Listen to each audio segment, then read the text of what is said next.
Folks, today is a very important day. Today marks the very first day of the 2025 Atlantic hurricane season.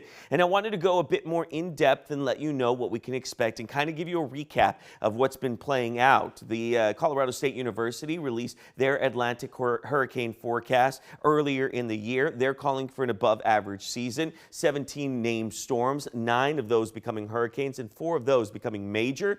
And on average, you can see really those numbers are above what we would normally see within an average year. As we look forward to the National Oceanic and Atmospheric Administration, or NOAA, they released their numbers just about 2 weeks ago. Those numbers also calling for an above average season, 13 to 19 named storms, 6 to 10 of those becoming hurricanes, and 3 to 5 of those becoming major hurricanes. So just keep that in mind as we start going throughout the season itself. Here's a look at the 2025 Atlantic hurricane names, from Andrea all the way to Ferdinand, down to Jerry, and all the way down to Wendy as well. So we'll continue to watch that, and should we actually move past some of these names, there's a supplemental list that would be used as well.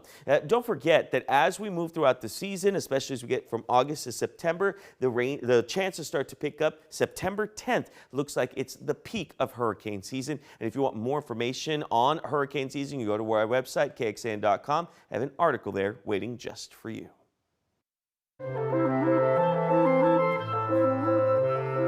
We're going to talk today about safe tips for generators. You know, we're getting into the hurricane season. The Atlantic hurricane season starts on June the 1st. The Eastern Pacific has already started. But it's not just hurricane season that we need to make sure that our generators are working properly.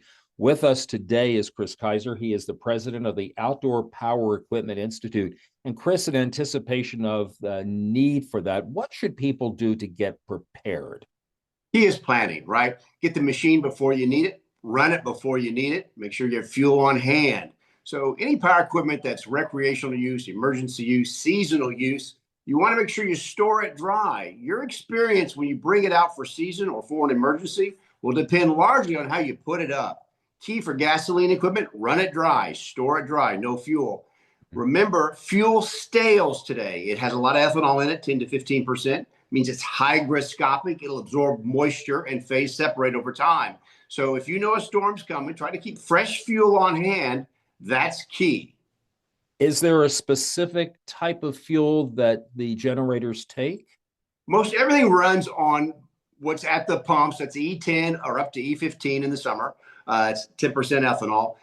Any grade of gas will typically work with the generator. Now, some of them may be propane or dual fuel, but largely the gasoline product will run on anything at the pump.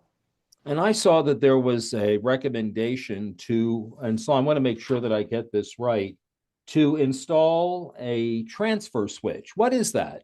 Well, typically a transfer switch is going to be on what's called a standby generator. That's a permanent generator machine at the house that's not portable. It'll have a transfer switch. Your portable generator is going to be corded. And that's key. You don't want to look for cords when you need them. You need cords that are long enough to keep it a safe distance from the house and rated for the power output.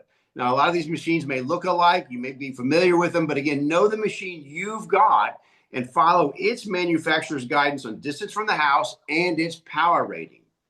And no backfeeding. No backfeeding. Now, what does that mean? What does that mean? When you plug the power back into the unit, powered directly from the generator as opposed to the cord supply, that potentially puts reverse power into the grid and could short circuit your products or hurt somebody. Something you don't want to do.